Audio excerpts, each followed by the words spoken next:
laughed at him.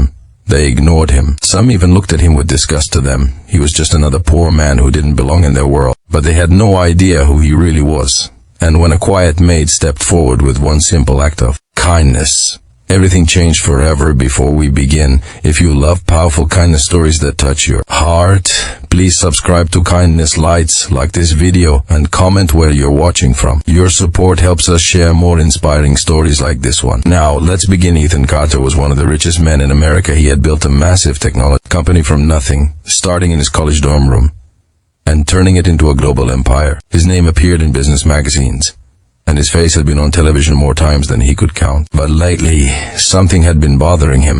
People treated him differently. Everyone smiled at him, laughed at his jokes, offered him free things, and praised every word he said. He wondered if they liked him or just his money. So one day, Ethan decided to find out the truth. He dressed in old clothes, wore a simple jacket, and didn't shave for a few days. He left his luxury car behind and took a bus to a 5-star hotel in downtown Chicago, the same hotel where he was planning to invest millions in renovation. He wanted to see how people would treat him if they thought he was just a nobody. When he walked into the hotel lobby, the marble floors shined under the bright chandeliers. Guests in designer suits and elegant dresses walked past him without a second glance. He approached the front desk and smiled. "Hi, I'd like to book a room for a few nights," he said. The receptionist looked him up and down. Her smile faded. "Do you have a reservation?" she asked coldly. "No, but I can pay now," Ethan replied. She sighed and typed something on the computer.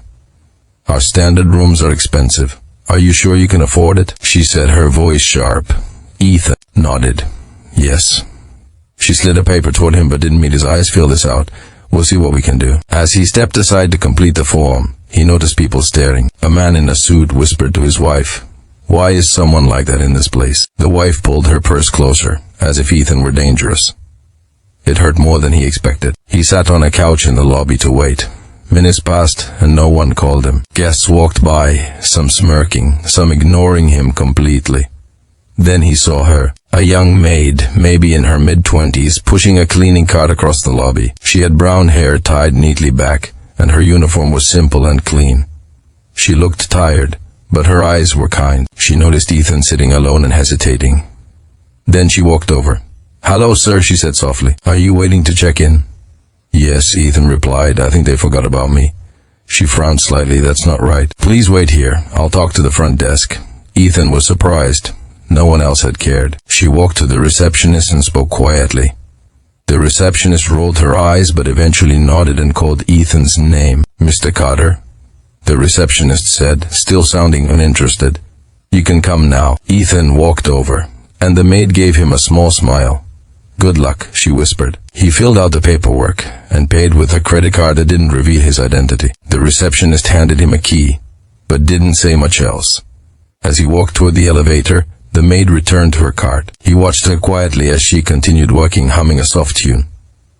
Later that evening, Ethan went down to the hotel restaurant. He ordered a simple meal and sat alone. Again, he noticed the stares.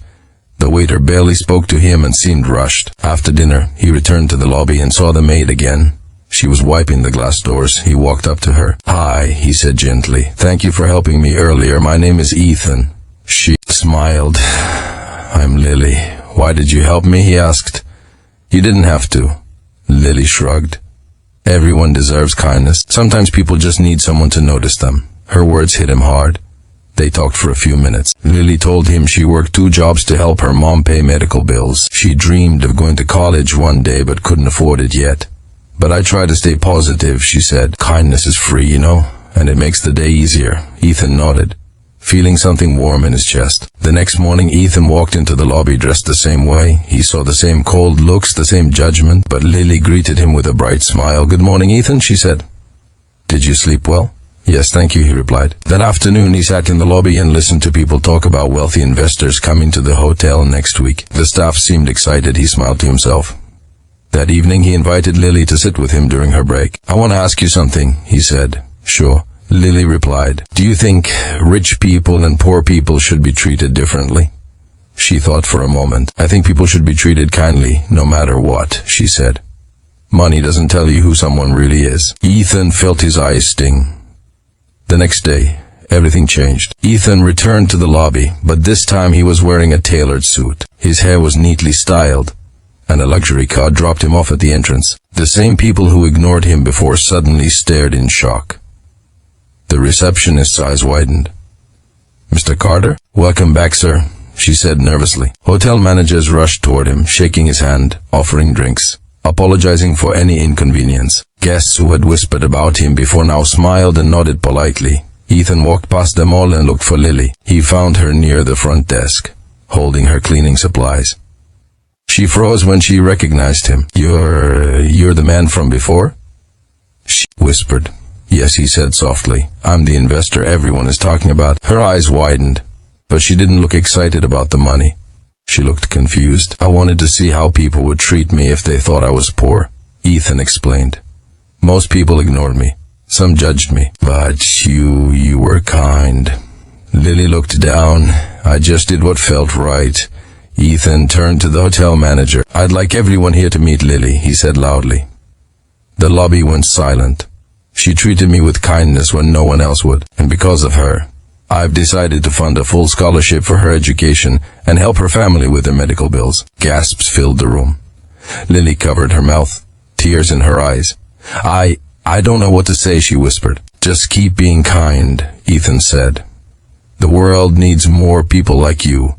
Later that day, Ethan addressed the hotel staff. "Kindness should not depend on how someone looks or how much money they have," he said. "Every person who walks through these doors deserves respect." The staff listened quietly, many feeling ashamed. As for Lily, her life changed completely. She enrolled in college,